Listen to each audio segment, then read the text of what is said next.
شام کی دھوپ دھیرے دھیرے ڈھل رہی تھی۔ اس نے کھڑکی کھول کے باہر جھانکا، مگر دوسرے ہی پل جلدی سے اندر سر کر لیا۔ عین کھڑکی کے نیچے صحن میں عدیلہ بھابھی چاول چنتے ہوئے عفت بھابھی سے سرگوشیوں میں جانے کس کے متعلق باتیں کر رہی تھیں۔ عدیلہ بھابھی کی آنکھوں کے بدلتے ہوئے زاویوں سے صاف ظاہر تھا کہ بات کسی تیسرے کی ہو رہی ہے، اور وہ بھی کچھ اچھے پیرائے میں نہیں۔ البتہ شاہنین کا ذکر آیا تو وہ ذرا سا چونکی، مگر دوسرے پل معیوب حرکت جان کے جلدی سے کھڑکی سے ہٹ گئی۔ یہ 2 منزلہ گھر بھی عجیب سا تھا، اور اس کے رہنے والے اس سے بھی زیادہ عجیب، یا شاید سبھی ایسے ہوتے ہوں گے۔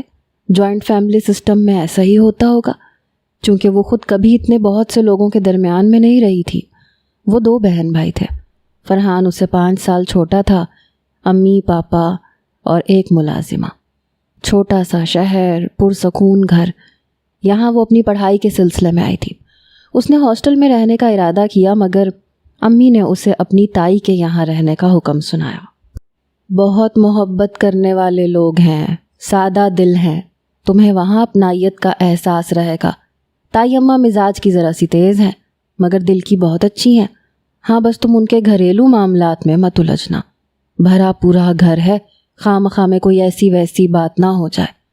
یہ وہ نصیحتیں تھیں جو وہ اپنے پلو سے باندھ کے آئی تھی، اور ان پر عمل پیرا بھی تھی۔ شکیل بھائی کا پورشن علیحدہ تھا، مگر درمیان میں صرف ایک دیوار تھی، وہ بھی آدھی، ساتھ میں گیٹ لگا ہوا تھا۔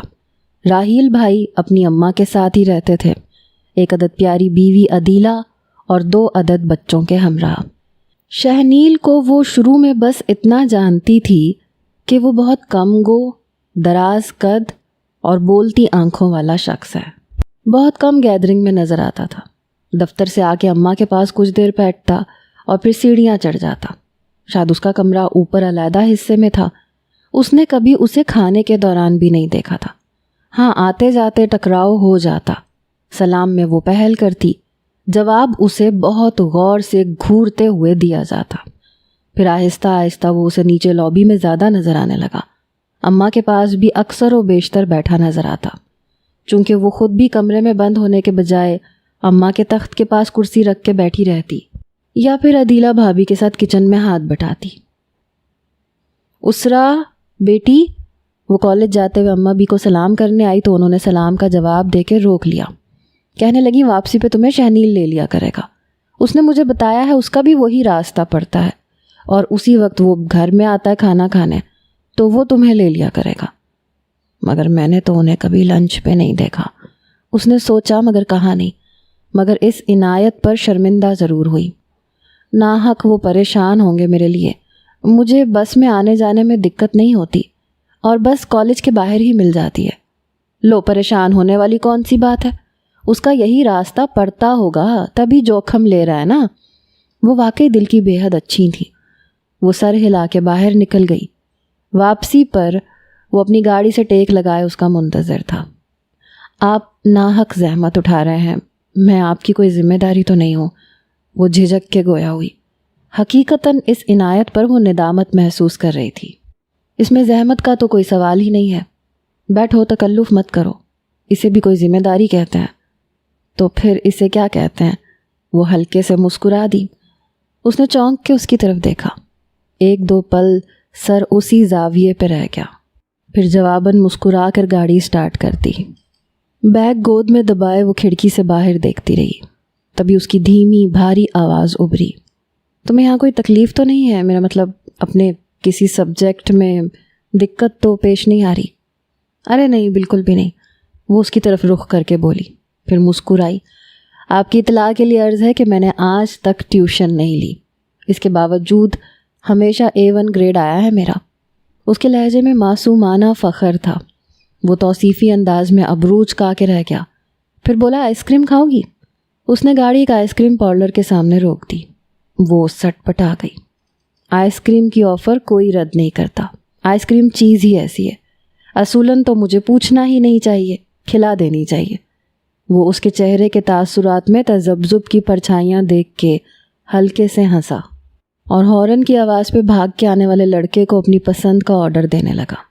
پھر اس کی سمت رخ کر کے بولا، تمہیں پتہ تو چلے کہ ہمارے شہر میں کیا کچھ ملتا ہے۔ وہ متحیر رہ گئی. یہ اتنا کم گو دکھائی دینے والا شخص اتنی باتیں بھی کر لیتا ہے. وہ تو سمجھتی تھی کہ وہ صرف آنکھوں سے ہی بولتا ہے. آنکھوں سے تو خیر وہ اب بھی کام لیتا تھا. بڑی بڑی آنکھیں جو اپنے اندر عجیب سا طلسم رکھتی تھیں.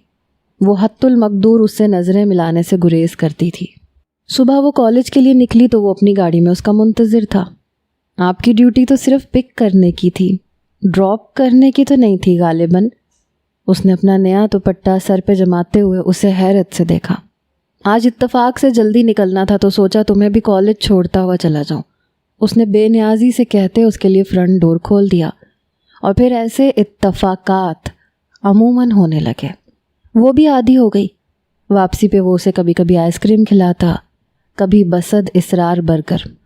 وہ اپنی کتابیں کھولے بیٹھی ہوتی تو از خود اس کی مدد کرنے لگتا. لاؤ میں جرنل بنا دوں، اس وقت میں بالکل فارغ ہوں. اچانک اسے محسوس ہوا کہ گھر کے مکینوں میں کچھ کھسر پھسر ہونے لگی ہے. عفت بھابھی ادھر زیادہ نظر آنے لگی تھی اور زیادہ وقت دیورانی سے لگی جانے کیا کھسر پھسر کرتی رہتی تھی. اسے معنی خیز نظروں سے دیکھتی. اب وہ اتنی کم سن نادان تو نہیں کہ رویوں، مسکراہٹوں اور آنکھوں کے انداز اور رنگ کو جان نہ پاتی. کبھی کبھی زو معنی فکرے بھی اس کے کانوں میں پڑنے لگتے. اپنے شہنیل کو تو چلو اچھی شاگرد مل گئی. ہاں بھائی، اسرا جیسی شاگرد کہاں ملے گی اسے. عدیلہ بھابھی بھی آنکھوں کو ٹیڑھا کر کے ساتھ دیتی، پھر بڑی ملائمت سے اسے مخاطب کرتی. شہنیل واقعی بہت ذہین ہے، اس سے مدد لوگی تو فائدے میں رہو گی. بس بیچارے کی قدر ہی نہ ہو سکی. آخری جملہ کہتے ہوئے وہ ٹھنڈی سانس بھر کے رہ جاتی. جتنا ذہین اور حسین ہے نصیب اتنے ہی برے ہیں بیچارے کے. ایک اور ٹھنڈی سانس اور پھر ان کی ٹھنڈی سانسوں کا سلسلہ جاری رہتا. وہ گھبرا کے وہاں سے اٹھ جاتی. اس روز وہ اسے کالج سے لینے آیا تو ادھر ادھر کی باتوں کے دوران وہ بولی، آپ کی ذہانت کی تو بہت دھوم ہے آپ کے گھر میں. اس نے جواباً ابرو اچکا کے اس کی طرف دیکھا. انداز استفہامیہ تھا. بھائی آپ کی بھابیاں تو آپ کی بہت بڑی قدردان معلوم ہوتی ہیں. آپ کی تعریف آپ کے پیچھے بھی کرتی ہیں تو یقیناً آپ سے محبت کرتی ہیں. وہ ہلکے سے مسکرائی، لیکن وہ نیم استہزائیہ انداز میں سر کو خفیف سی جنبش دے کے ہنسا. جانتا ہوں ان سب کی سچی محبتوں کو. ہمدردی کے ریپر میں لپٹی ہوئی بناوٹی محبت ہے. اس کے لہجے میں زہر بچھا تھا. کیسی ہمدردی؟ اس نے حیرت سے اس پہ نگاہ ڈالی. اچھا خاصا خوبصورت، ویل ایجوکیٹڈ اور اسٹیبلش شخص کہیں سے بھی قابل ہمدردی نہیں لگ رہا تھا. چھوڑو، آج میرا دل چاہ رہا ہے کسی اچھے سے ریسٹورنٹ میں لنچ کرنے کا. وہ اپنے چہرے کے تاثرات بدل کے خوشگواری سے گویا ہوا. جی نہیں، آج عدیلہ بھابھی کا چائنیز بنانے کا پروگرام تھا اور مجھے چائنیز ڈشز بہت پسند ہے. گھر پہ ہی کھائیں گے. گھر؟ وہ لب بھینچ کے ونڈ اسکرین کو گھورنے لگا. اس کی شفاف پیشانی پر کئی بل لہرا کے گم ہو گئے. گھر سے نکل کے دیکھتا ہوں تو زندگی بڑی خوبصورت معلوم ہوتی ہے، بہت بہت زیادہ. اس نے ایک طویل سانس بھری، پھر اس کی طرف دیکھا. بالکل تمہاری طرح، چنچل، مہکتی، مسکراتی، رنگین. اس کا دل دھک سے رہ گیا. اس کے لہجے میں کچھ ایسا تھا، یا پھر لفظوں میں یا پھر اس کی آنکھوں میں. وہ پلکیں جھکا کر سامنے ونڈ اسکرین کو دیکھتی رہی. ہم سے ہو سکتی نہیں دنیا کی دنیا داریاں. عشق کی دیوار کے سائے میں راحت ہے بہت. اس نے کنکھیوں سے اس کی طرف دیکھا، پھر ہلکی ہنسی کے ساتھ سر ہلاتے ہوئے بولا، چائنیز ریسٹورنٹ بھی یہاں بہت اچھے ہیں. بیچاری عدیلہ بھابھی کیا اچھا بناتی ہوں گی. وہ اسی اطمینان سے گاڑی ایک کشادہ سڑک پر لاتے ہوئے بولا، جیسے کچھ ہوا ہی نہ ہو، جیسے کوئی پتھر پھینکا ہی نہ ہو اس کے دل کی ساکت جھیل میں، جبکہ وہ اس جھیل میں بننے والے منتشر دائروں کے حصار میں تھی. وہ گاڑی ایک چائنیز ریسٹورنٹ کے پارکنگ لاٹ میں روک چکا تھا. انکار کرنے کی پوزیشن میں وہ نہیں رہی تھی. کھانا واقعی بے حد اچھا تھا، مگر اس کے باوجود وہ اس رغبت سے نہ کھا سکی جتنا وہ کھا رہا تھا. ساتھ ہی ادھر ادھر کی باتیں بھی اس کے کانوں میں انڈیل رہا تھا. کبھی کبھی کوئی عجیب سا، پراسرار سا، زو مانی سا مہکتا جملہ اس کی سماعت سے ٹکرا کے اس کے دل کے ساز پر مضراب بجا دیتا۔ وہ بوکھلا سی جاتی۔ واپسی پہ وہ ہمت کر کے بولی، شہنیل پلیز آئندہ آپ باہر کھانے کی فرمائش نہیں کریں گے، کچھ اچھا نہیں لگتا۔ وہ اس کی اٹھنے والی نگاہ کے جواب میں بولی تھی، مگر مجھے تو اچھا لگتا ہے۔ وہ لاپرواہی سے کندھے اچکا کر گاڑی سٹارٹ کر رہا تھا۔ وہ اسے دیکھ کے رہ گئی۔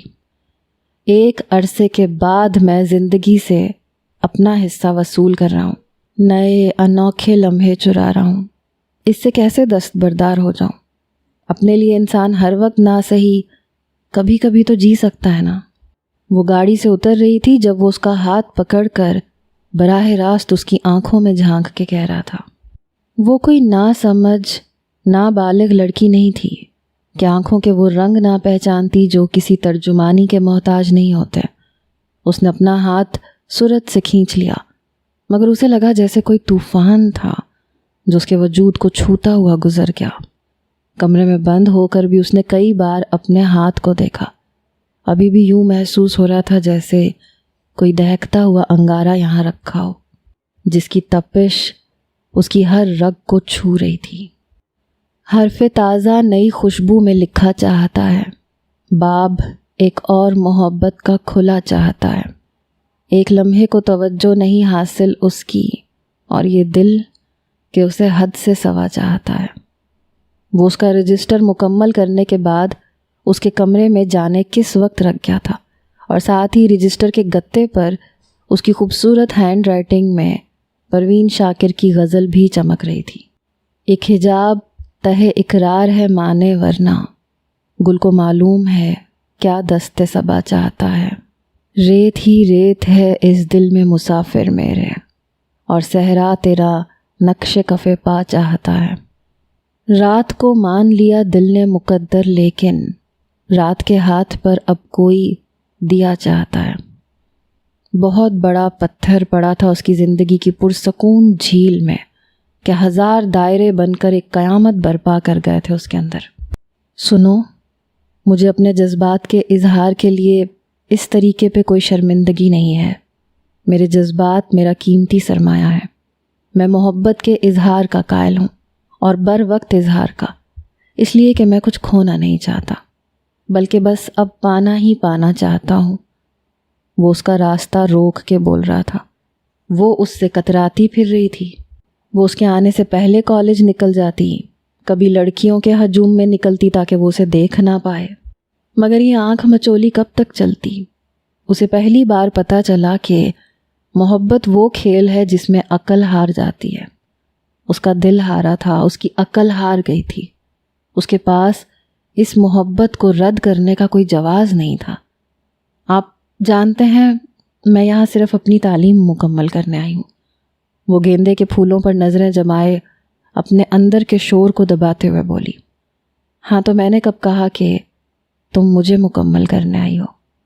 اس نے دل آویز تبسم کے ساتھ اسے دیکھا، پھر اس کی سمجھ جھکتے ہوئے بولا، اب کوئی چپکے سے کسی کے دل میں اتر جائے، اس کا عضو جاں بن جائے تو دوسرا کیا کرے؟ اس کا تو اختیار چھن جاتا ہے نا۔ آپ، اس نے کچھ کہنا چاہا مگر زبان ٹھٹر گئی۔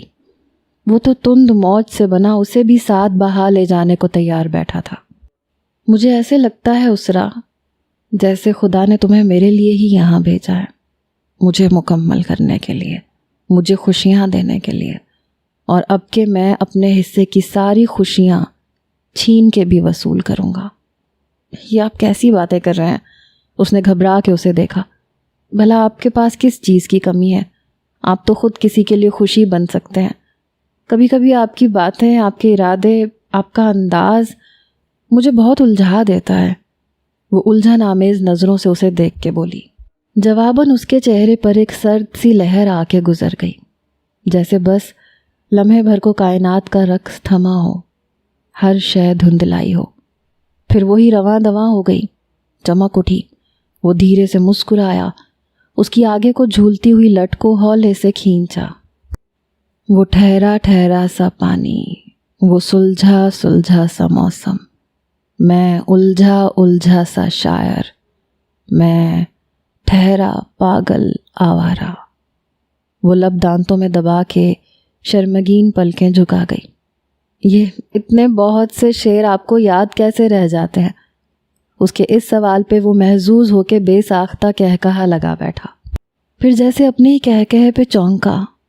شاید ایک عرصے کے بعد وہ دلی آمادگی کے ساتھ یوں ہنسا تھا، اور اپنا ہی ہنسنا اسے ایک دم بہت اچھا لگا، جیسے ڈھیر ساری روشن پھلجھڑیاں سی پھوٹ گئی ہوں۔ شہنیل میں آنے والی تبدیلیاں آہستہ آہستہ ہر کوئی محسوس کر رہا تھا، مگر اسے جیسے کسی کی پرواہ ہی نہیں تھی، خصوصاً بھابھیوں کی معنی خیز مسکراہٹوں کی، ان کے طنز یا زو معنی فکروں کی۔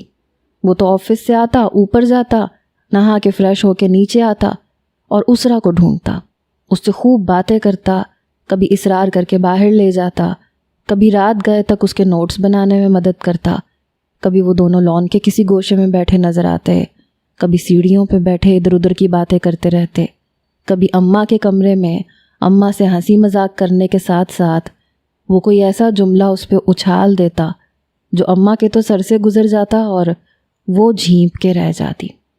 اس دن بھی وہ زینے پہ بیٹھے ادھر ادھر کی باتیں کر رہے تھے، تبھی وہ باتوں کے درمیان بولی، آپ کا کمرہ اوپر ہے؟ عدیلہ بھابھی بتا رہی تھیں کہ آپ کے پاس مختلف موضوعات پہ بہت سی کتابیں ہیں، بلکہ آپ کا کمرہ اچھا خاصا کتب خانہ ہے۔ ہاں، ایک کمرہ ہے، جیسے اسٹڈی روم کہہ سکتے ہیں۔ ویسے عدیلہ بھابھی نے خود دیکھا تو نہیں ہے میرا کتب خانہ۔ وہ غیر محسوس طور پہ چونکا تھا، مگر دوسرے ہی پل مسکرا دیا۔ تمہیں ہاتھ دیکھنا آتا ہے؟ لاؤ میں تمہارا ہاتھ دیکھتا ہوں۔ اور اس کا جواب دینے سے پہلے وہ اس کا نرم ملائم ہاتھ پکڑ چکا تھا۔ میں تو ان فضول باتوں کو نہیں مانتی، یہ سب بیکار کی باتیں ہیں۔ بھلا جن کے ہاتھ نہیں ہوتے ان کی قسمت کی لکیریں کہاں ہوں گی پھر؟ بھائی جن کے ہاتھ سلامت ہیں ان کی لکیریں تو سامنے ہیں نا۔ وہ اس کے ہاتھ کو مضبوطی سے پکڑ کر ہتھیلی پر ابھری لکیروں کو دیکھنے لگا۔ اچھا، تو پھر یہ بتائیں کہ میری قسمت میں تعلیم کتنی ہے، میں کتنا پڑھ سکوں گی؟ وہ اسے سنجیدگی سے لکیروں میں کھویا ہوا دیکھ کر کچھ متاثر ہونے لگی۔ بس اتنی جتنی حاصل کر رہی ہو۔ وہ کسی خیال کے تحت مسکرا دیا۔ تمہاری قسمت کی لکیر بہت زبردست ہے۔ وہ ہنوز اس کے ہاتھ پہ نظریں جمائے بولا، تو اس نے بھی اپنی توجہ ہاتھ پہ کر دی۔ تمہیں ایک بے حد اچھا جیون ساتھی ملے گا جو تمہیں بہت چاہے گا۔ اور وہ سرخ ہو کے اپنا ہاتھ کھینچنے لگی، مگر گرفت بہت مضبوط تھی۔ بھائی سن تو لو۔ نہیں، رہنے دیں، مجھے نہیں سننا۔ وہ مارے شرم کے کٹ رہی تھی۔ شہنیل نے سر اٹھا کے اسے دیکھا۔ کیوں نہیں سننا؟ لڑکیاں تو ایسے سوالات ذوق و شوق سے پوچھتی ہیں۔ میں ان لڑکیوں میں سے نہیں ہوں۔ وہ ہاتھ چھڑوانے کی جد و جہد کرنے لگی، مگر ایسے لگ رہا تھا ہاتھ کی گرفت کسی آہنی شکنجے میں آ گئی ہو۔ ایک دم جیسے اچانک بھونچال سا آ گیا، ٹھنڈے پانی کا ایک ریلا اوپر سے آیا اور ان دونوں کو بھگو گیا۔ شہنیل ایک جھٹکے سے کھڑا ہوا، جبکہ وہ اپنی جگہ برف کا گلیشیئر بن کے جم کے رہ گئی۔ اوہ یو! شہنیل اوپر دیکھ رہا تھا۔ اس کی آنکھوں میں ایک دم شعلے نکلتے نظر آئے، پھر دونوں ہاتھوں کی مٹھیاں بھینچ کے اس نے اندر سے اٹھتے غصے کے ابال کو دبایا۔ وہم و گمان میں بھی نہیں تھا کہ رات کو یوں ٹھنڈے ٹھنڈے پانی سے نہانا پڑے گا، وہ بھی اوائل جنوری میں۔ پہلے ہی فضا میں خنکی تھی، اس پہ یوں بھیگ جانا۔ اس نے خود کو سنبھال کے اوپر دیکھا تو اسے ایک عورت کا چہرہ نظر آیا۔ دوسرے ہی پل خالی بالٹی دھڑام سے ان دونوں کے درمیان میں گری۔ شہنیل اچھل کے پیچھے ہوا، جبکہ وہ بھی سرک کے پیروں کو اوپر کر گئی۔ اپنی حد میں رہو رابعہ! وہ زور سے دھاڑا۔ جواباً ہنسی کی کھلکھلاہٹیں ابھری، پھر ایک دم زہر میں بچھی آواز آئی۔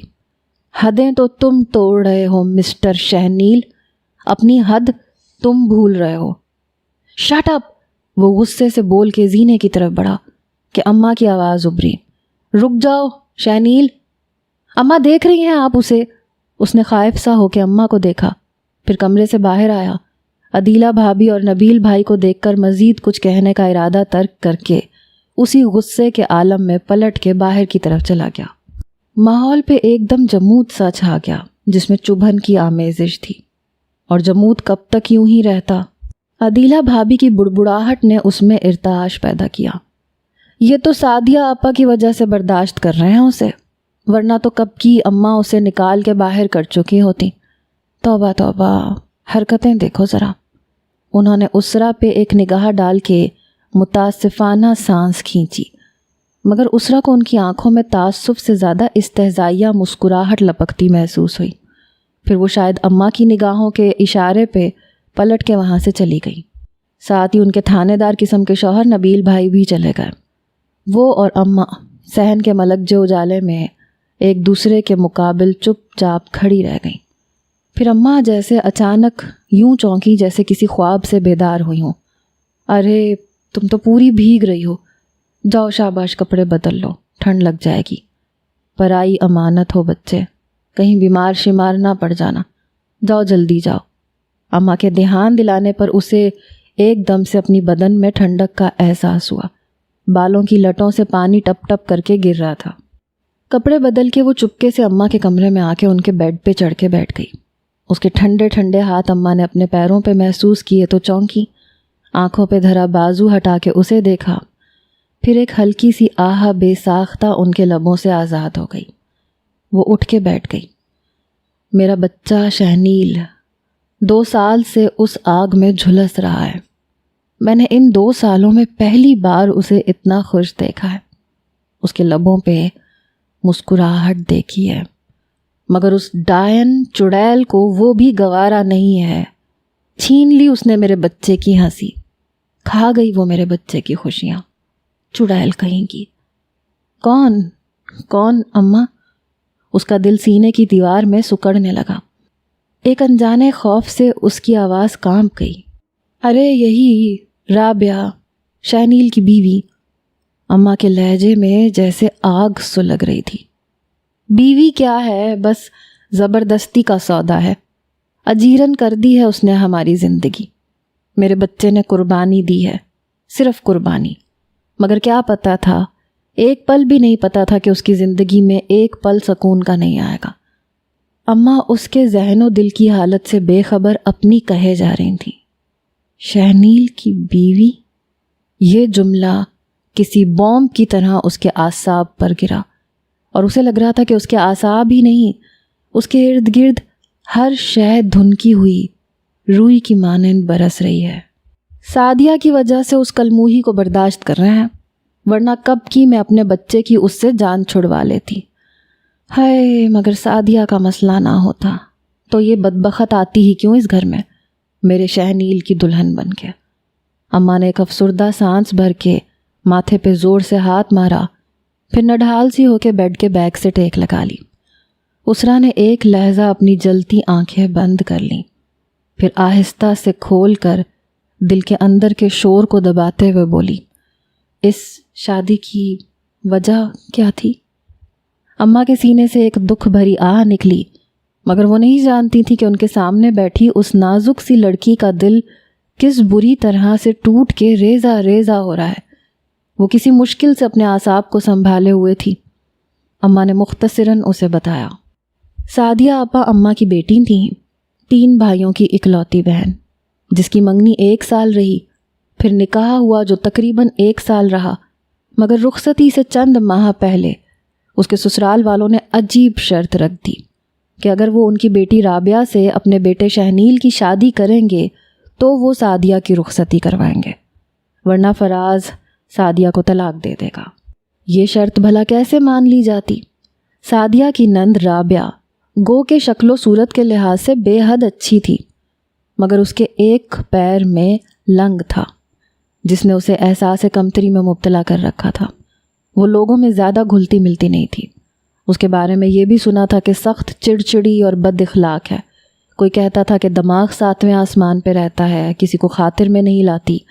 غرض کسی نے کچھ کہا، کسی نے کچھ، مگر ان باتوں سے کہیں زیادہ اماں کو اس کے پیر کی خامی پہ انکار تھا۔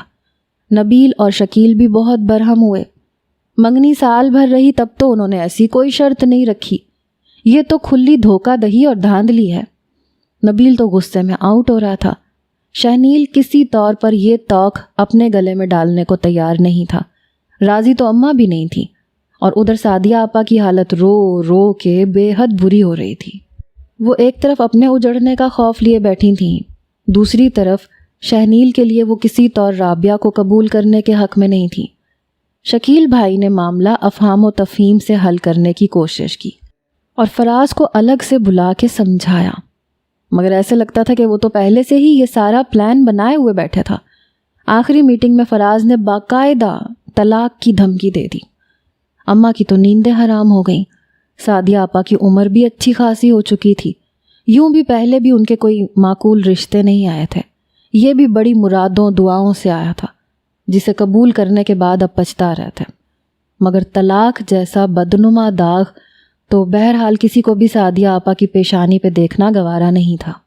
سو آخر کار شہنیل نے ہار مان لی اور یوں رابعہ شہنیل کی بیوی بن کر اس آنگن میں اتری، مگر چند مہینوں میں ہی اس کا اماں اور جٹھانیوں سے کئی بار جھگڑا ہوا۔ اس نے الگ رہنے پہ زور دیا، اس نے ہنگامہ مچایا، آخر کار اماں نے اسے اوپر کے پورشن میں علیحدہ کر دیا۔ شہنیل تو کسی طور راضی نہیں تھا، مگر آئے دن سے جھگڑوں سے نجات کا یہی ایک راستہ تھا۔ آج دیکھ لیا نا تم نے کیسی اچھی حرکت کی ہے اس نے، گھر آئے مہمان کا بھی خیال نہیں ہے اسے، ارے اسے اپنی نہ سہی کسی اور کی عزت کا بھی رتی بھر خیال نہیں ہے۔ میں تو اسے جھوٹے منہ بھی اپنی بہو ماننے کے حق میں نہیں ہوں۔ کیا سکھ دیا ہے اس نے میرے بچے کو، کیسا کملا کے رہ گیا ہے میرا بچہ، جب سے تم آئی ہو ذرا ہنس بول لیتا ہے۔ وہ آہستگی سے اپنی جگہ سے اٹھی اور کمرے سے باہر چلی گئی۔ اس وقت اس کی ذہنی کیفیت بہت بری ہو رہی تھی، اسے لگ رہا تھا جیسے کوئی زلزلہ اس کے دل پہ آ کے گزر گیا ہو اور دل کی پوری دنیا تہس نہس ہو گئی ہو، کچھ بھی قابل شناخت نہیں رہا۔ وہ ڈرائنگ روم کے قالین پر دیوار سے لگ کے بیٹھ گئی اور جوں ہی گھٹنوں میں سر دیا، جانے کہاں سے بہت سے آنسو پلکوں کی بار توڑ کے بہہ نکلے۔ اس کا دل چاہا وہ بچوں کی طرح بلک بلک کے روئے، ایڑیاں رگڑ رگڑ کے روئے۔ ریت ہی ریت ہے اس دل میں مسافر میرے، اور صحرا تیرا نقش کف پا چاہتا ہے۔ اس کے دل کی جھیل میں شہنیل حیات نے جو پتھر پھینکا تھا وہ تو ابھی تک اسی سے بنتے دائروں میں جکڑی ہوئی تھی، اپنی بنیادوں سے ہل چکی تھی۔ وہ اپنے کمرے میں چلی آئی، کھڑکیاں دروازے بند کر کے با آواز بلند رونے لگی۔ بہت سا رو لینے کے بعد بیڈ پہ چت لیٹ کے وہ کتنی دیر چھت کو خالی خالی نظروں سے تکتی رہی۔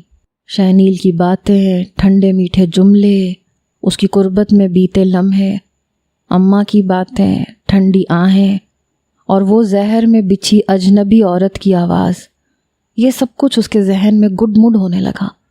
ایک کرب آمیز گہری سانس بھر کے وہ اضطراری انداز میں اٹھ کے بیٹھ گئی۔ کچھ دیر چارپائی پہ یوں ہی پاؤں لٹکائے بیٹھی فرش کے ڈیزائن کو دیکھتی رہی۔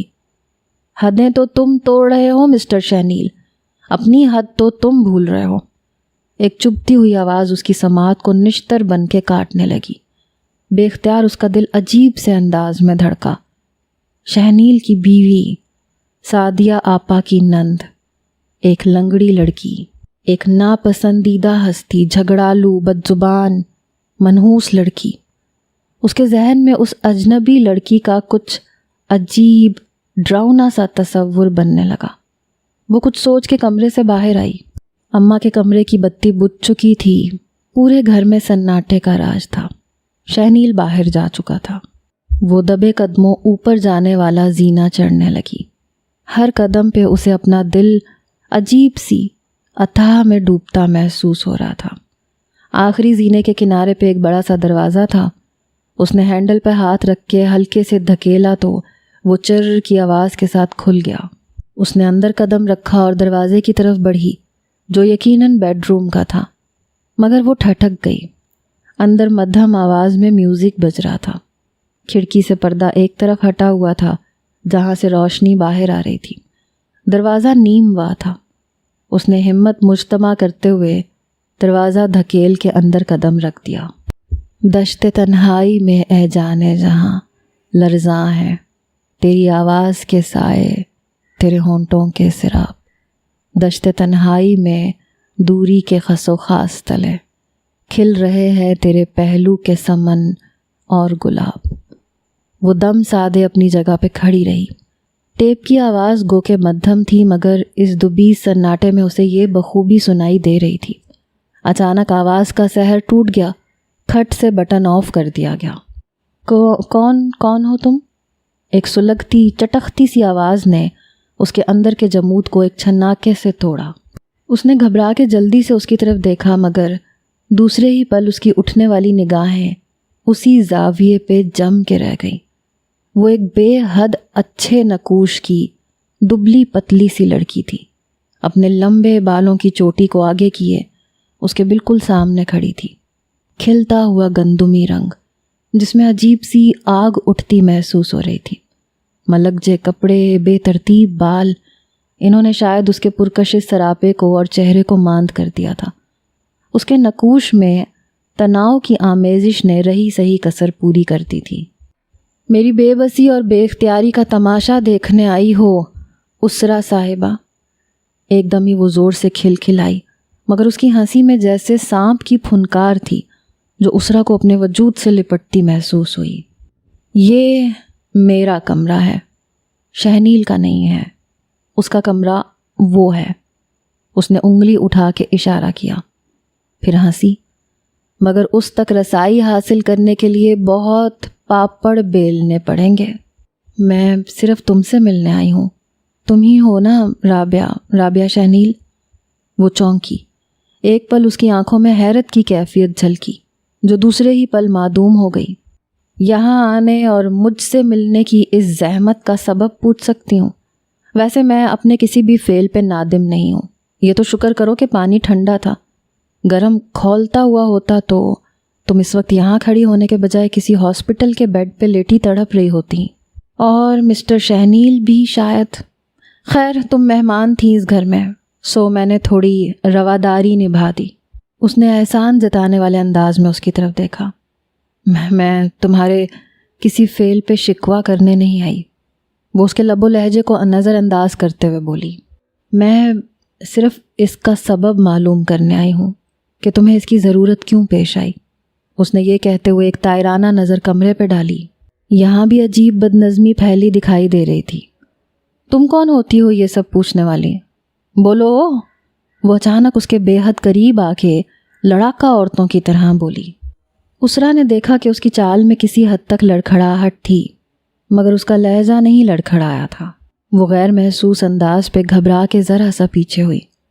تمہیں غلط فہمی ہوئی ہے کہ میں اور شہنیل، وہ جلدی سے بولی مگر جملہ پورا نہ کر سکی۔ اس کی ہنسی نے اس کا سارا اعتماد بکھیر دیا۔ ہاں، تم اور شہنیل، بولو رک کیوں گئی؟ اس نے نیم استزائیہ انداز میں اس کا جائزہ لیا۔ اسرا صاحبہ، میں بے وقوف نہیں ہوں، نہ پاگل ہوں۔ صبح بھاگ بھاگ کے تمہیں کالج چھوڑنے جانا، واپسی پہ مستعدی سے لے کے آنا، گھنٹوں تمہارا اس کے ساتھ ہنسی ٹھٹول کرنا، اور رات کو ایک نامحرم کے ہاتھ میں ہاتھ دے کے مزے سے سیڑھیوں پہ بیٹھ کے اس کے مستقبل کا حال سننا، یہ سب کس رشتے، کس تعلق کی طرف اشارہ کرتے ہیں؟ اف، اتنی ذلت کا تو اس کے پاس تصور بھی نہیں تھا۔ اسے لگا وہ شرمندگی کے پاتال میں گرتی چلی جا رہی ہو۔ پسینہ ہر مسام سے پھوٹ نکلا۔ وہ ایک دم پلٹی اور باہر نکل کے سیڑھیاں اتر گئی۔ صبح جب اسے یقین ہو گیا کہ وہ ناشتہ کر کے جا چکا ہوگا تب وہ باہر آئی۔ اسے عدیلہ بھابی کے ساتھ عفت بھابی بھی نظر آئیں۔ گو صبح ہی صبح عدیلہ بھابی نے رات کی اسٹوری انہیں سنا دی تھی۔ دونوں کے چہرے پہ کچھ غیر معمولی پن دکھائی دے رہا تھا۔ دونوں ایک دوسرے کو دیکھنے لگیں، شاید زیر لب مسکرائی بھی تھیں۔ وہ خاموشی سے دسترخوان پہ اماں کے پاس بیٹھ گئی۔ تمہاری طبیعت ٹھیک نہیں؟ کالج بھی نہیں گئی آج؟ عفت بھابی نے بڑی اپنائیت سے پوچھا۔ اس کے جواب دینے سے پہلے عدیلہ بھابی جھٹ سے بول پڑی۔ ظاہر ہے رات جو کچھ ہوا اس سے طبیعت تو خراب ہونی تھی، نیند کہاں آئی ہوگی سے رات بھر۔ ویسے جو ہوا اچھا ہوا، اسرا نے بھی رابعہ کے بارے میں جان لیا۔ اس نے نظر بھر کے عدیلہ بھابی کو دیکھا۔ ان کے لہجے میں چھپا طنز اور استہزائیہ مسکراہٹ کو محسوس کیا۔ اسے وحشت ہونے لگی۔ وہ چائے کا مگ اٹھا کے کھڑی ہو گئی اور گرل کے پاس جا کے چپ چاپ چائے کی چسکیاں بھرنے لگی۔ امی ٹھیک ہی کہتی تھیں، وہاں جا کے ان کے خانگی معاملات سے خود کو دور رکھنا، بس اپنی پڑھائی تک محدود رہنا۔ کوشش تو اس نے بھی یہی کی تھی، مگر نہ جانے کیسے خود بخود وہ اس گھر کے معاملات کی لپیٹ میں آ گئی، صرف اس ایک شخص کی وجہ سے۔ اس کا دل چاہا وہ یہاں سے دور بھاگ جائے، بلکہ اس پوری دنیا سے کہیں چھپ جائے، کسی کونے میں منہ چھپا کے جی بھر کے روئے۔ مگر دنیا سے تو کیا، وہ اس وقت اس گھر سے بھی جانے کی پوزیشن میں نہیں تھی۔ اس کے ایگزامز بے حد قریب تھے اور یہ اس کا آخری سال تھا جس کے لیے اس نے اتنی قربانیاں دی تھیں۔ دوسرے دن بھی وہ کالج کے لیے چپکے سے نکلی تاکہ شہنیل سے سامنا نہ ہو، مگر وہ تو گویا اس کا منتظر تھا، گاڑی سے ٹیک لگائے کھڑا تھا۔ اسے دیکھتے ہی دروازہ کھول دیا۔ وہ بے بس سی ہو گئی، کیونکہ کم از کم وہ گھر کے پورچ میں کوئی تماشا افورڈ نہیں کر سکتی تھی۔ سو چپ چاپ معمول کے مطابق بیٹھ گئی۔ اسرا، تمہیں ساری بات کا علم تو ہو ہی گیا ہوگا، اماں نے شاید تمہیں سب کچھ بتا دیا ہوگا۔ اچھا ہوتا اگر یہ سب کچھ آپ بتا دیتے، اور بہت پہلے بتا دیتے۔ ایک چٹختی سلگتی ہنسی اس کے لبوں پہ آ کے ٹوٹ گئی تھی۔ میں نے بہت کوشش کی تھی، کئی بار سوچا تھا، مگر پتہ نہیں کیوں بتانے کی ہمت نہیں کر سکا۔ وہ اضطرابی انداز میں پیشانی پہ ابھری رگوں پہ انگلیاں رگڑنے لگا، پھر ایک ہلکی سی سانس بھر کے سگنل پہ گاڑی روکتے ہوئے اس کی طرف دیکھا۔ اسرا، کیا بہت خفا ہو؟ اس نے رخ موڑ کے ایک نظر بس اسے دیکھا تھا۔ ایک پل دل چاہا کہ چلتی گاڑی سے کود جائے۔ نہیں، خفا کیوں ہوں گی؟ آپ نے کون سا مجھ سے عہد و پیمان باندھے تھے؟ نہ ہمارے درمیان ایسی کوئی کمٹمنٹ تھی جس کے ٹوٹنے کا غم ہو۔ بس آپ نے اپنی زندگی کا ایک رخ راز میں رکھ لیا تھا، لیکن اس سے مجھے کیا فرق پڑتا ہے؟ ہر شخص کو حق ہے کہ وہ اپنی زندگی کی کتاب کھولے یا بند رکھے۔ شہنیل نے تڑپ کے اسے دیکھا اور جلدی سے بولا، ہمارے درمیان خود بخود کمٹمنٹ ہو گئی تھی اسرا۔ تم سے میرا رشتہ ہے، ایک تعلق ہے جو دل سے… شٹ اپ شہنیل صاحب، آگے کچھ مت کہیے گا۔ اس نے تیزی سے اس کی بات کاٹی تھی۔ اس کی نگاہوں میں رابعہ کا چہرہ گھوم گیا تھا۔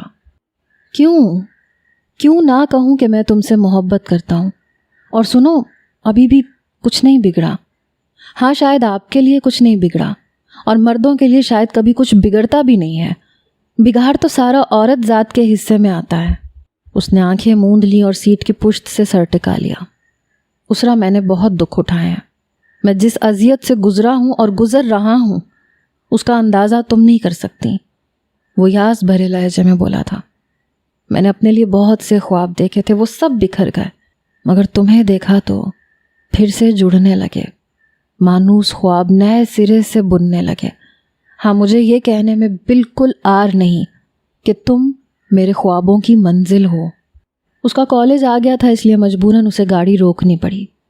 خواب ہر آنکھ دیکھتی ہے، مگر تعبیر کی منزل کسی کسی کو نصیب ہوتی ہے۔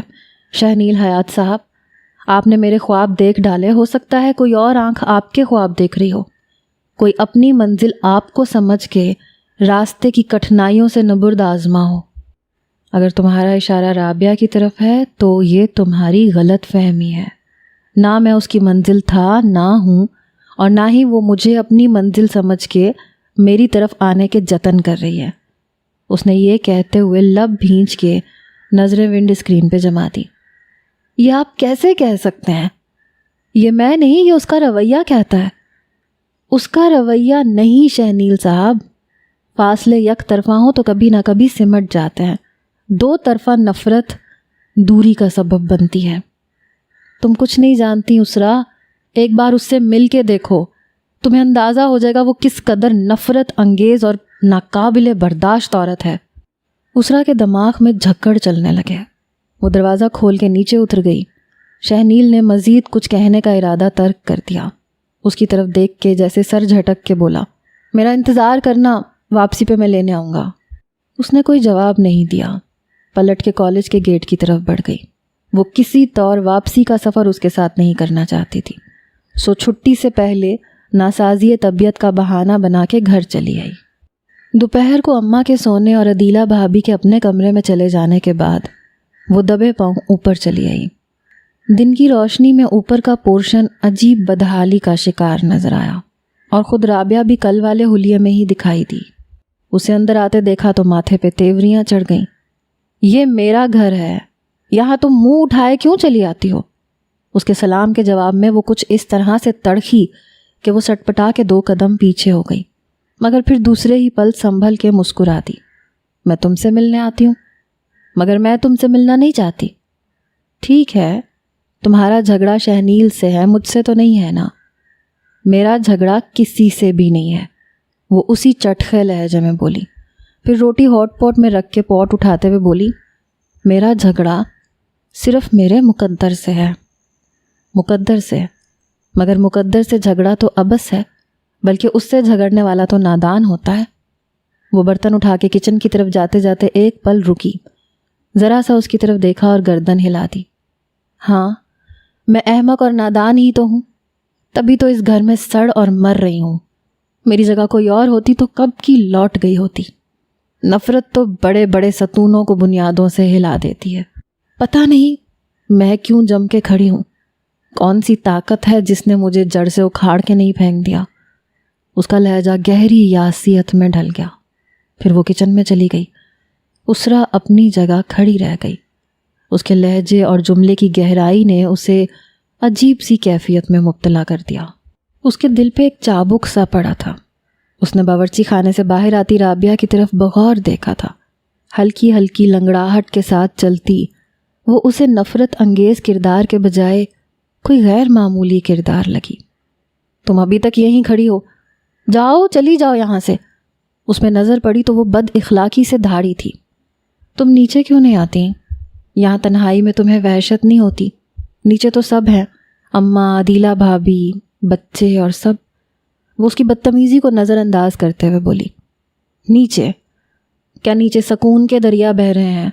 کیا بہت اچھے اور محبت کرنے والے لوگ بستے ہیں؟ اور اگر نیچے سکون ہے بھی تو کم از کم میرے لیے نہیں ہے۔ کیوں؟ تمہارے لیے کیوں نہیں ہے؟ وہ بے ساختہ پوچھ بیٹھی۔ جواباً وہ نظریں جھکا کے اپنے پیروں کو دیکھنے لگی، مگر دوسرے ہی پل جیسے جھنجھلا کے اس کی طرف دیکھتے ہوئے دھاڑی، تم یہاں کیوں آ جاتی ہو میرا سر کھانے؟ جاؤ دفع ہو جاؤ یہاں سے، خدا کے لیے چلی جاؤ۔ وہ ادھر ادھر نظریں دوڑانے لگی۔ پھر کانچ کے جگ کے اوپر نظر پڑی تو اس نے وہ ہاتھ بڑھا کے اٹھا لیا۔ اگر نہیں جاؤ گی تو میں یہ اٹھا کے تمہارے سر پہ مار دوں گی۔ اسرا کو اپنی ریڑھ کی ہڈی میں سنسناہٹ دوڑتی ہوئی محسوس ہوئی۔ وہ گھبرا کے پلٹی اور سیڑھیاں پھلانگتی ہوئی نیچے اتر گئی، مگر بجائے کمرے میں جانے کے وہ صحن میں چلی آئی اور گہرے گہرے سانس لینے لگی۔ اسے اپنی آنکھیں جلتی ہوئی محسوس ہو رہی تھیں۔ پھر ان میں پانی اتر آیا تھا۔ اس نے گھٹنوں میں سر دے دیا۔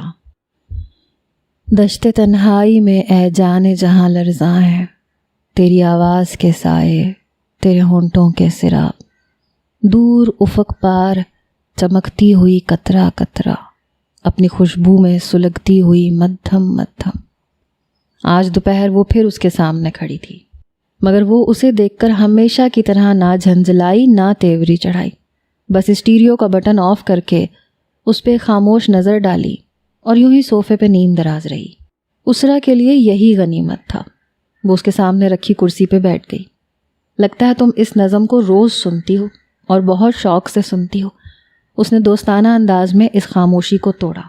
میرا خیال ہے شہنیل کو یہ پسند ہوگی جب بھی تم شوق سے سنتی ہو۔ اس کی بات پہ اس کے چہرے کے زاویوں میں ایک پل میں تبدیلی آئی۔ وہ اٹھ کے بیٹھ گئی۔ اگر اسے پسند ہوتی تو میں کبھی نہ سنتی۔ میں دوسروں کی پسند کو اپنی پسند نہیں بناتی۔ جس سے محبت ہو جائے اس کی پسند میں تو چاہنے والا خود ہی ڈھل جاتا ہے، اس طرح کہ اسے خود بھی خبر نہیں ہوتی۔ محبت! اس کے حلق سے بے اختیار ہنسی نکلی، مگر جلد ہی یہ ہنسی تھم گئی۔ دل سے اٹھنے والے درد کی کسی لہر نے شاید اسے کاٹ ڈالا تھا۔ وہ لب بھینچ کے دونوں پیر لٹکا کے انہیں گھورنے لگی۔ مجھے کسی سے بھی محبت نہیں ہے، بلکہ میں تو نفرت کی فضا میں سانس لے رہی ہوں، اور اتنی شدید نفرتوں میں رہ رہی ہوں کہ محبت میرے لیے محض کتابی لفظ سے زیادہ نہیں ہے، تو پھر اس نفرت کی فضا میں ابھی تک سانس کیوں لے رہی ہیں؟ بے اعتنائی کی آگ کو کیوں قبول کر کے قطرہ قطرہ جل رہی ہیں؟ اس سے نکل کے آزاد فضا میں اپنی مرضی اور منشا سے سانس لے سکتی ہیں آپ، جس طرح پہلے لیتی تھیں۔ محبت نفرت سے کہیں زیادہ پاورفل جذبہ ہے۔ یہ ایک کمزور عورت کے دل میں گھر کر جائے تو اسے چٹان سے زیادہ مضبوط بنا دیتا ہے۔ بڑی سے بڑی مشکل سے وہ گزر جاتی ہے، وہ کام کر جاتی ہے جو اکثر مرد بھی انجام نہیں دے پاتے۔ تم نفرت کو محض اس لیے قبول کیے ہوئے ہو کہ تم محبت کی زنجیر میں اسیر ہو۔ تم شہنیل سے او پلیز شٹ اپ، وہ زور سے چلائی تھی۔ کیا حرج ہے رابعہ احمد اگر تم خود پہ ظاہر ہو جاؤ؟ تم نادان ہو، مشک کو چھپائے بیٹھی ہو۔ اسے آزاد کرو، اسے اپنے دل کے خانے سے باہر آنے دو، شاید یہ مشک شہنیل کے گرد حصار کھینچ لے۔ وہ اٹھ کے رابعہ کے نزدیک آ کے بیٹھ گئی، اور جو ہی اس کے کندھے پہ ہاتھ رکھا تو اسے احساس ہوا کہ وہ لرز رہی تھی، اس کا پورا بدن کانپ رہا تھا۔ اچانک ہی وہ دونوں ہاتھوں میں چہرہ چھپا کے رو پڑی۔ بے ساختہ ایک گہری سانس بھر کے اس نے اس کے کندھے کو تھپکی دی۔ پہلا مرحلہ اس نے بخوبی طے کر لیا تھا۔ اس کے آنسو، اس کا رونا اسے تکلیف دہ محسوس ہونے کے بجائے خوش آئند لگا۔ اس نے اسے چپ کروانے کی قطعی کوشش نہیں کی، بلکہ اسے رونے دیا۔ میں نے بہت روکا امی کو، بھائیوں کو، کہ مجھے شہنیل کے گلے کا توق نہ بنائے، فراز بھائی اور سعدیہ بھابی کے درمیان میں نہ گھسیٹیں، مگر میری ایک نہ سنی گئی۔ یہ بھائیوں اور ماں کی محبت تھی۔ ان کا خیال تھا کہ شادی خوشی، طمانینت، آسودگی کا دوسرا نام ہے۔ شہنیل کے اقرار میں چھپے شدید انکار کو میرا دل ضرب کی طرح اپنے دل پہ محسوس کر رہا تھا۔ شادی میرے لیے کسی خوشی کا نام نہیں تھی، بس فرض کی طرح ادا ہو گئی۔ میں جانتی تھی میں جس آنگن میں اترنے جا رہی ہوں وہاں اس طرح سے میری پذیرائی نہیں ہوگی، نہ راستوں میں پتیاں نچھاور کی جائیں گی، نہ دلوں کے در وا کیے جائیں گے۔ اس نے صوفے کی پشت پہ سر ٹکا لیا۔ اس کا لہجہ درد انگیز تھا، آنکھوں میں اپنی اجاڑ زندگی کا عکس سمٹ آیا تھا۔ عورت کے لیے وہ لمحہ موت ہوتا ہے جب مرد اس سے نفرت کا، بیزاری کا اظہار کرتا ہے۔ میرے اندر کی عورت ذلت اور احساس تذلیل سے مرتے مرتے یہاں تک پہنچ گئی، تو پھر ایک نئی عورت میں ڈھل گئی۔ اس سے پہلے کہ وہ مجھ سے نفرت اور بیزاری کا اظہار کرتا، میں اپنی انا کو بچانے کے لیے اس سے زیادہ نفرت کا اظہار کرنے لگی۔ وہ بے اعتنائی کی ابتدا کرتا، میں بے نیازی اور بیگانگی کی انتہا کر بیٹھتی۔ اپنی نسوانیت کے پندار کو بچانے کے لیے میرے پاس یہی ایک طریقہ رہ گیا تھا۔ وہ بے ساختہ اور بے اختیار ہی اسرا کے آگے کھل گئی۔ اس کا لفظ لفظ آنسو تھا جو اسرا کو اپنی روح پہ آتش سیال کی مانند گرتا ہوا محسوس ہونے لگا۔ وہ رات اس کے لیے بڑی کٹھن تھی۔ وہ رات بھر جاگتی رہی۔ ایگزام سر پہ تھے، مگر کتابیں کھولنے پہ بھی اسے صرف اور صرف رابعہ کا سراپا دکھائی دینے لگتا تھا۔ نیچے والوں نے اسے جس روپ میں اس کے سامنے پیش کیا تھا وہ یکسر مختلف روپ میں اس کے سامنے آشکار ہوئی تھی۔ عورت کو سمجھنے کے لیے صرف آنکھ کی بینائی کافی نہیں ہے، دل کی بینائی کی بھی ضرورت ہوتی ہے۔ مجھے پتہ چلا ہے تم اوپر جاتی رہتی ہو۔ وہ کاغذ پہ آڑی ترچھی لکیریں کھینچ رہی تھی جب شہنیل اس کے پاس چلا آیا۔ کیوں جاتی ہو؟ کیوں اپنی بے عزتی کرانے پہ تلی ہوئی ہو؟ وہ اس قابل نہیں ہے کہ پلیز۔ اس نے پین کو زور سے پٹکا تھا۔ شہنیل کی آنکھوں میں ایک پل کو حیرت جھلکی، مگر پھر جلدی اس نے یہ حیرت سمیٹ کے ایک گہری سانس بھری، پھر اس کے سامنے قالین پہ بیٹھ گیا۔ تمہارے ایگزامز سر پہ ہیں، ایسے میں صرف اپنی ایجوکیشن پہ توجہ دو۔ اس کا انداز اپنائیت بھرا تھا۔ وہ خاموش رہی، بس سر جھکائے اس کاغذ کو تکتی رہی جس پہ وہ مختلف بے مقصد لکیریں کھینچ رہی تھی۔ میری ہیلپ کی ضرورت ہو تو کہو۔ نہیں۔ اس نے گہری سانس کھینچ کے سر اٹھایا اور ہلکے سے مسکرا کے کہا، میں نے آپ کو بتایا تھا نا کہ میں آج تک کسی کا سہارا لیے بغیر اچھے نمبروں سے پاس ہوتی رہی ہوں۔ ہاں، مگر میرا سہارا لوگی تو شرطیہ کہہ سکتا ہوں، پوزیشن آئے گی۔ وہ شرارت سے گویا ہوا تھا۔ کیا یہ اچھا نہیں ہوگا کہ جو آپ کے سہارے کی حقیقی حقدار ہے اسے آپ یہ سہارا فراہم کریں؟ وہ نہ جانے کیسے کہہ گئی۔ شہنیل نے اپنے لب بھینچ لیے، جھٹکے سے قالین سے کھڑا ہو گیا۔ سنو اسرا، زندگی میری ہے اور اس پر میرا حق ہے، اسے میں اپنی مرضی کے مطابق گزارنا چاہتا ہوں۔ تم میری فرسٹ چوائس ہو اور لاسٹ بھی، تم نہیں تو کوئی اور نہیں۔ اس کا لہجہ ٹھوس اور بے لچک تھا۔ یہ کہہ کے وہ اس کے کسی بھی رد عمل کو دیکھنے کے لیے رکا نہیں اور تیزی سے چلا گیا۔ جمعے کے روز نبیل بھائی اور عفت بھابھی نے اپنے پورشن میں قرآن خوانی کا اہتمام کیا تھا۔ وہ اماں کے پورشن میں اسی سلسلے میں آئی تھیں، ساتھ ہی ملتانی کڑھائی کے 2 جوڑے بھی لائی تھیں جو انہوں نے اپنی بھاوج سے خصوصی ملتان سے منگوائے تھے۔ ایک جوڑا انہوں نے عدیلہ بھابھی کو دیا، دوسرا اسرا کو دیا، اس تاکید کے ساتھ کہ وہ جمعے کے روز اسے پہنے گی۔ وہ اس تحفے پہ ہچکچائی تھی مگر انکار کرنا اچھا نہیں لگا تھا۔ اماں کے بے حد اصرار پر اور ڈپٹ پر اس نے چپ چاپ رکھ لیا اور عفت بھابھی کا شکریہ ادا کر کے وہاں سے چلی آئی۔ عفت بھابھی اور اماں باتوں میں لگ گئیں اور وہ سب سے نظریں بچا کے اوپر چلی آئی۔ اسے یہ دیکھ کر بے انتہا مسرت ہوئی کہ رابعہ نے اس کے کہنے پہ گھر کی صفائی ستھرائی کی تھی۔ ہر شے سے نفاست اور کرینہ ٹپک رہا تھا، اور وہ خود بھی سادہ سے کاٹن کے پرپل رنگ کے شلوار قمیض میں نکھری نکھری دکھائی دے رہی تھی۔ آج تو اس کے لمبے بال چوٹی کے بجائے ہاف پونی ٹیل کی شکل میں اس کے پشت پہ پھیلے ہوئے تھے، ہلکے ہلکے نم ہونے کے باعث عجیب تراوت اور ٹھنڈک کا احساس دے رہے تھے۔ اسے دیکھ کے وہ دوستانہ انداز میں مسکرائی۔ اور ایگزامز کی تیاری کیسی ہو رہی ہے؟ پہلی بار اس نے اسرا کو خود مخاطب کر کے سوال کیا تھا۔ بس ہو رہی ہے، یہ جوڑا عفت بھابھی نے بھیجا ہے تمہارے لیے۔ اس نے ہاتھ میں طے کیا ہوا جوڑا اس کی طرف بڑھایا اور نظریں ادھر ادھر دوڑانے لگی۔ اس کی آنکھوں سے جھلکتی حیرت کا دراصل وہ براہ راست سامنا نہیں کرنا چاہ رہی تھی۔ میرے لیے؟ وہ ہلکے سے ہنسی۔ دراصل یہ ہنسی اس کی شدید حیرت کا اظہار تھی۔ مگر یہ کیسے ممکن ہے؟ وہ جوڑا کھول کے دیکھنے لگی۔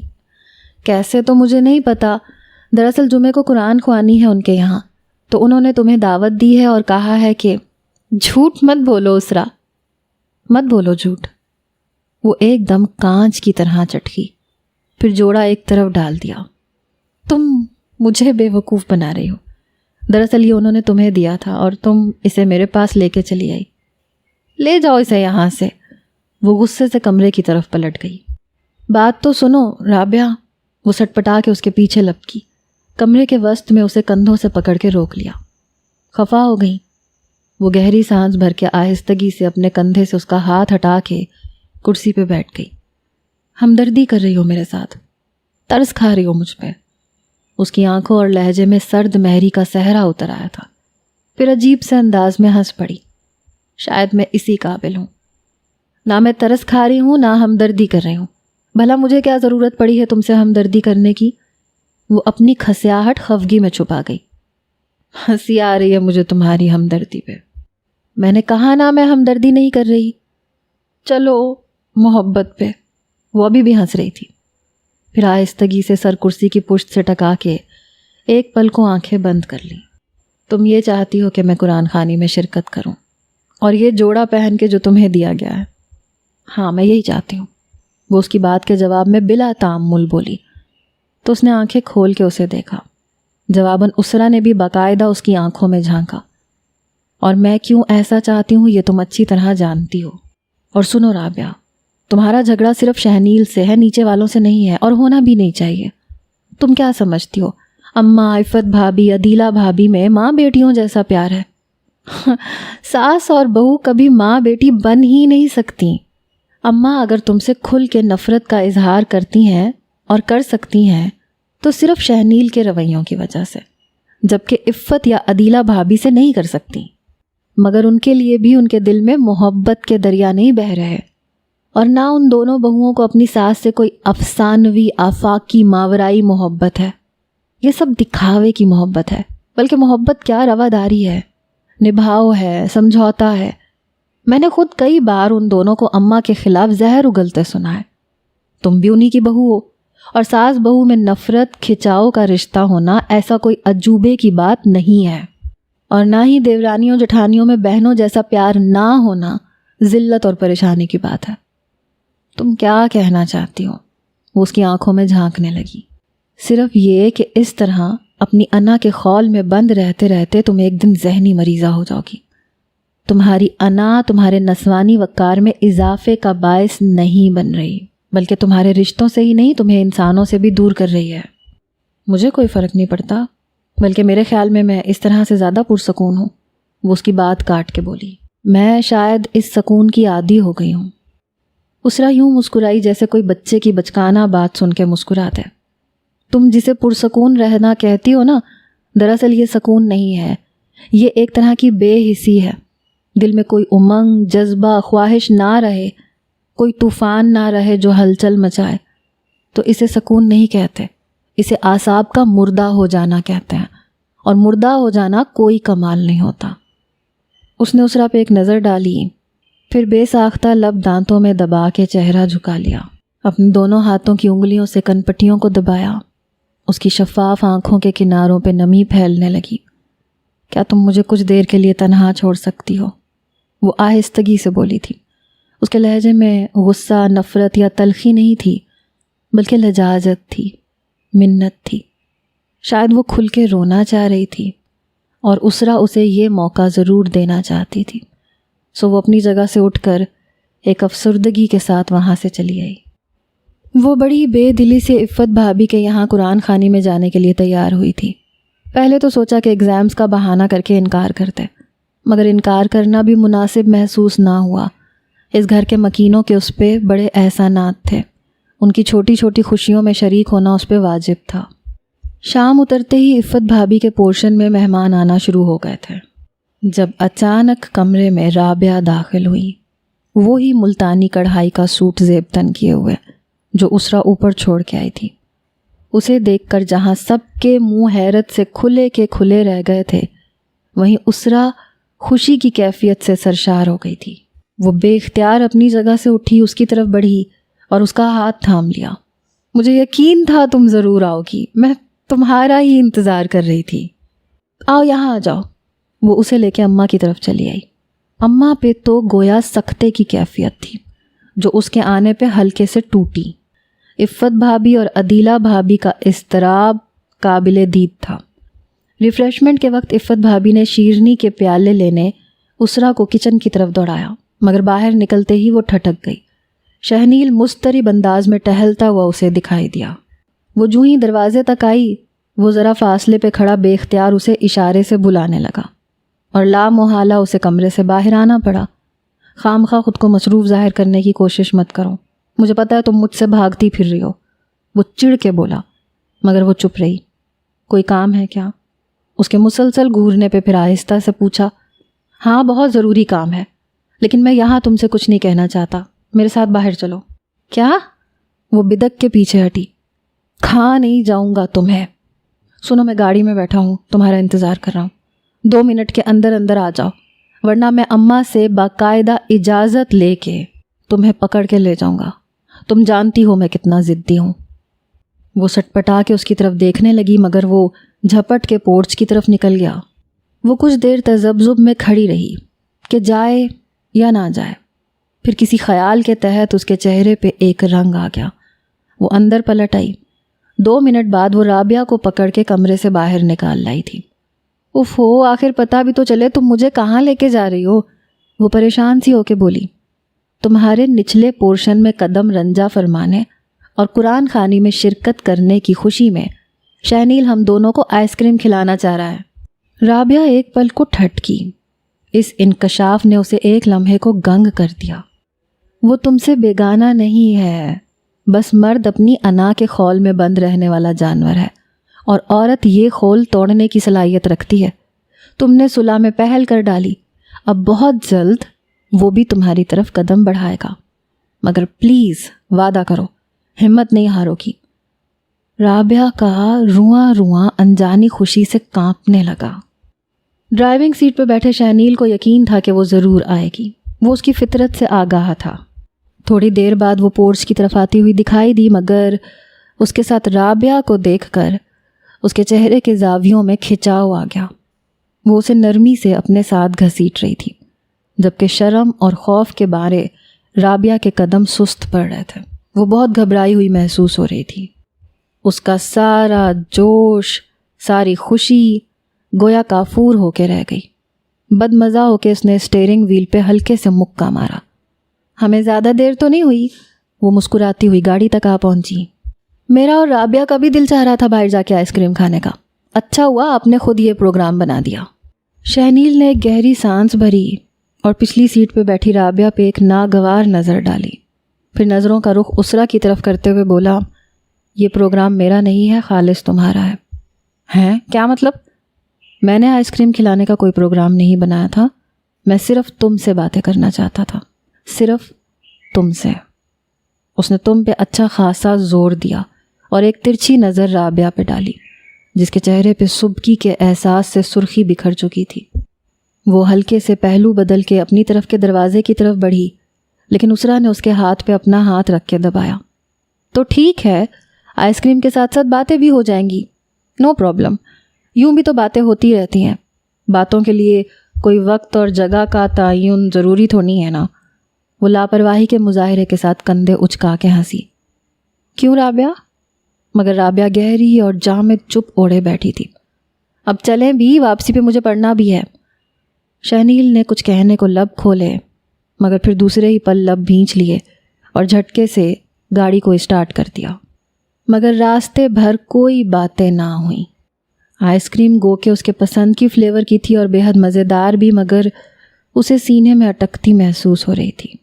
اس سارے عرصے میں شہنیل سے وہ نظریں چراتی رہی اور رابعہ سے بھی۔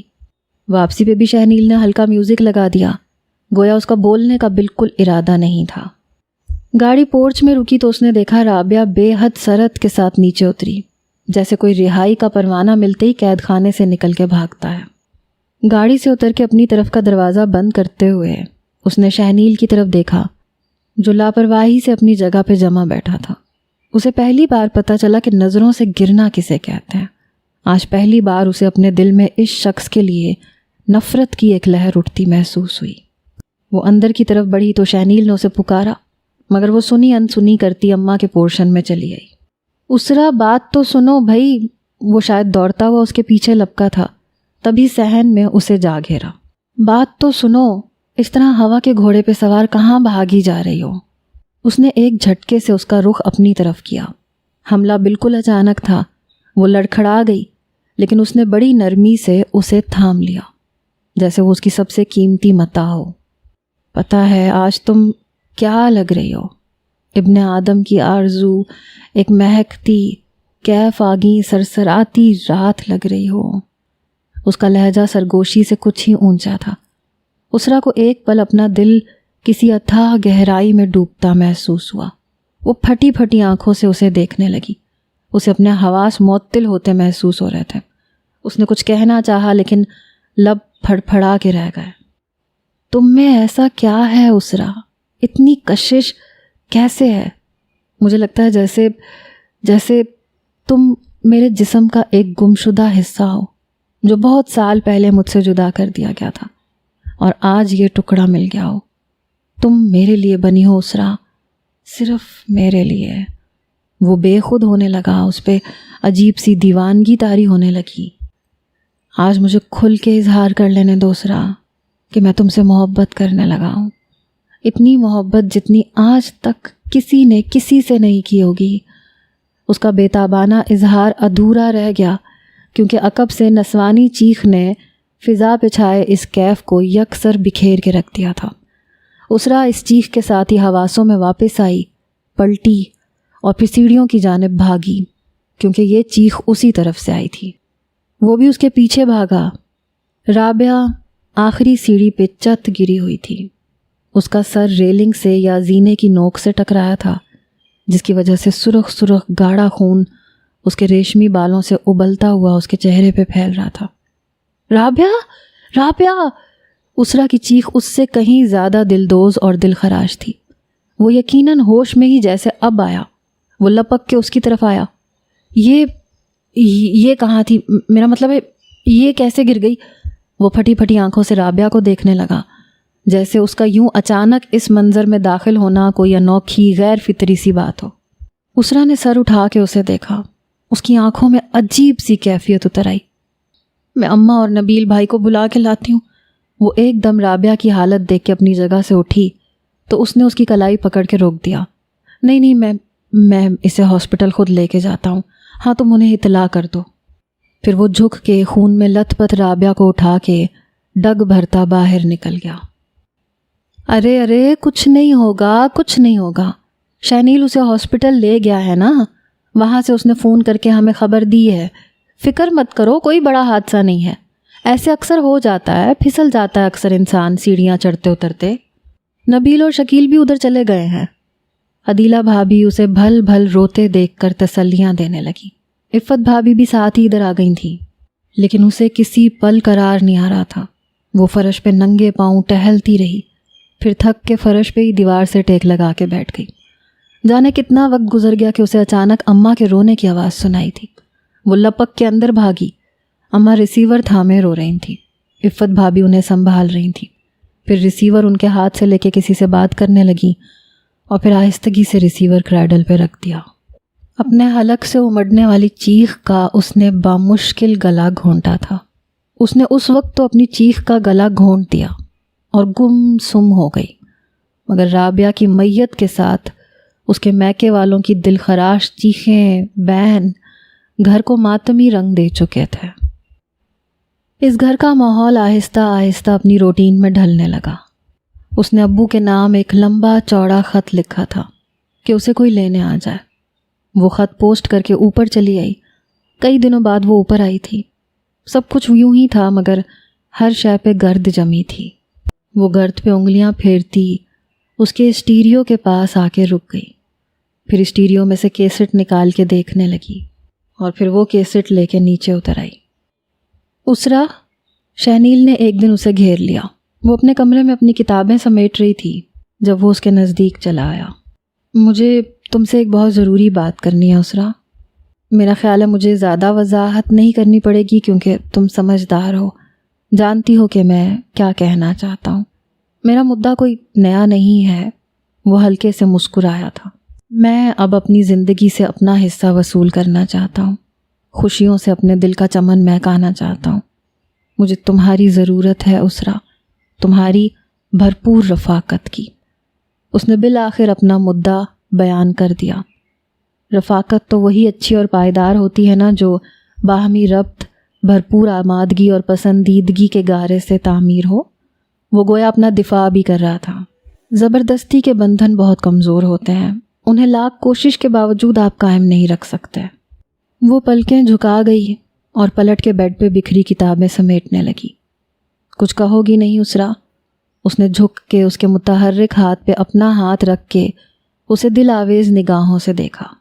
خاموشی بھی اقرار کا ہی ایک انداز ہوتا ہے اسرا جی، ہم تو یہی سمجھیں گے، یا پھر یہ کہ دام خوشبو میں گرفتار صبا ہے کب سے، لفظ اظہار کی الجھن میں پڑا ہے کب سے۔ اچانک عدیلہ بھابھی کی آواز آئی۔ وہ شاید اسرا کو پکار رہی تھیں۔ وہ سٹپٹا کے پلٹی اور دروازے کی طرف بڑھ گئی۔ اس رات اس نے اسرا اور اپنے سلسلے میں بات کی تو اماں پہلے تو اس کی شکل دیکھتی رہ گئیں، پھر ایک گہری سانس سینے کی تہہ سے کھینچ کے اٹھ کے بیٹھ گئیں۔ ہاں، اسرا بڑی پیاری بچی ہے۔ خود میرا بھی دل سچ مانو تو ایسے ہی سوچ رہا تھا، بلکہ جس روز وہ آئی تھی اسی روز سے ہی میرے دل کو بھا گئی تھی۔ مگر انہوں نے ایک اور ٹھنڈی سانس لی۔ اب کیا مسئلہ اماں؟ اب تو کوئی رکاوٹ نہیں ہے، آپ شائستہ آنٹی سے بات تو کریں۔ ہاں، اب بھلا کیا رکاوٹ ہے، میں جلد ہی بات کروں گی، لیکن اسرا کی رضامندی بھی تو ضروری ہے۔ وہ کیوں راضی نہیں ہوگی؟ اتنا برا ہوں کیا میں؟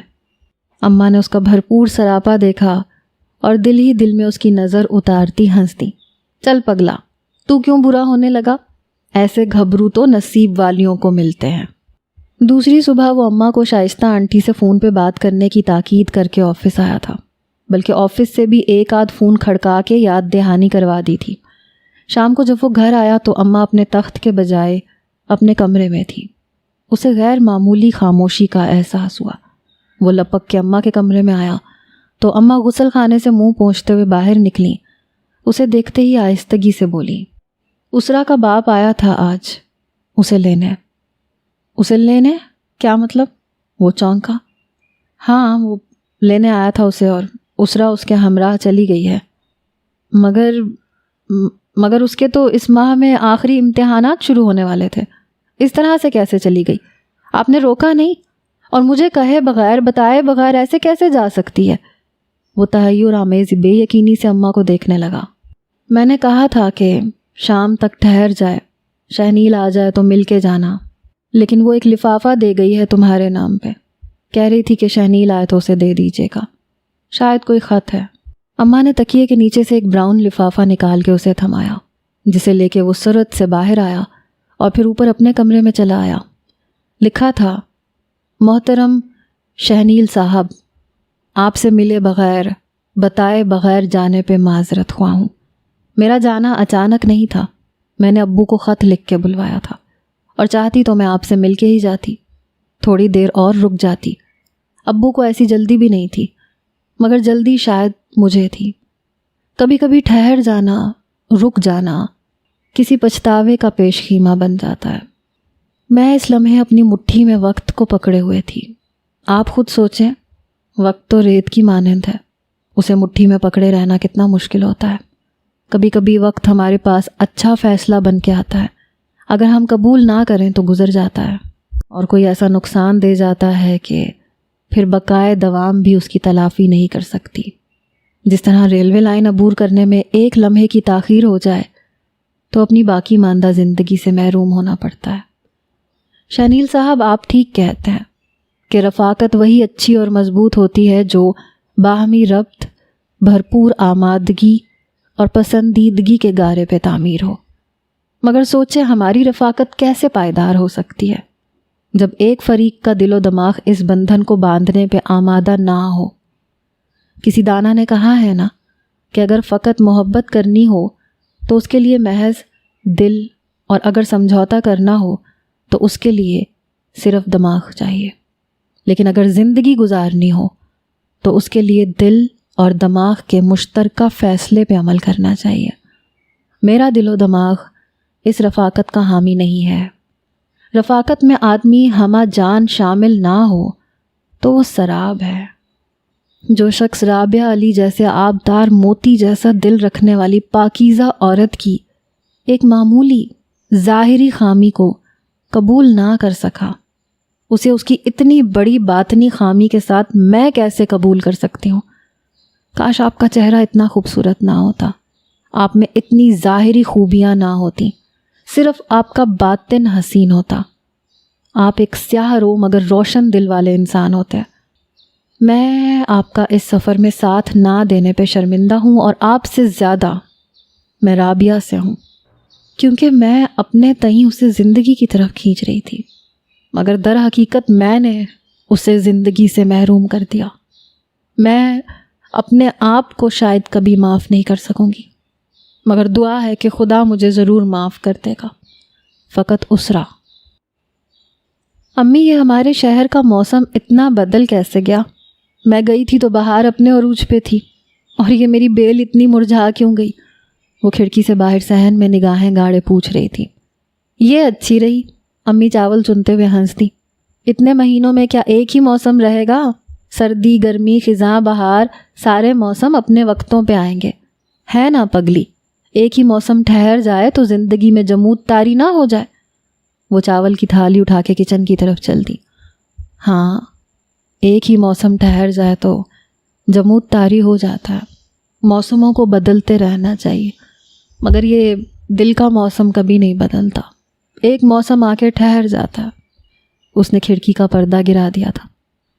میری سمجھ میں یہ نہیں آتا، کہاں تو تم میرے منع کرنے کے باوجود پڑھائی چھوڑنا کفر سمجھتی تھیں، کہاں اب امتحانات سر پہ آئے تو چھوڑ کے بھاگ آئیں۔ امی کی آواز سنائی دی۔ چلو خیر، لڑکیوں بالیوں کو ہر حال میں کرنا تو گھرداری ہی ہوتی ہے۔ وہ کرب سے ہونٹ دانتوں میں دبائے کھڑکی سے ہٹ کے اپنے کمرے میں چلی آئی۔ اس کے ریک پہ رابعہ کی وہی کیسٹ رکھی تھی جسے وہ اپنے ساتھ لے آئی تھی۔ اس نے کیسٹ پلیئر میں لگا دی اور کرسی پر بیٹھ کر آنکھیں موند لیں۔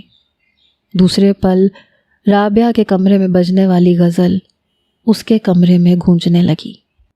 دشت تنہائی میں اے جانے جہاں لرزاں ہے، تیری آواز کے سائے تیرے ہونٹوں کے سراب، اٹھ رہی ہے کہیں قربت سے تیری سانس کی آنچ، اپنی خوشبو میں سلگتی ہوئی مدھم مدھم، دور افق پار چمکتی ہوئی قطرہ قطرہ، گر رہی ہے تیری دلدار نظر کی شبنم۔ دشت تنہائی میں جانے جہاں لرزاں ہے، تیری آواز کے سائے تیرے ہونٹوں کے سراب۔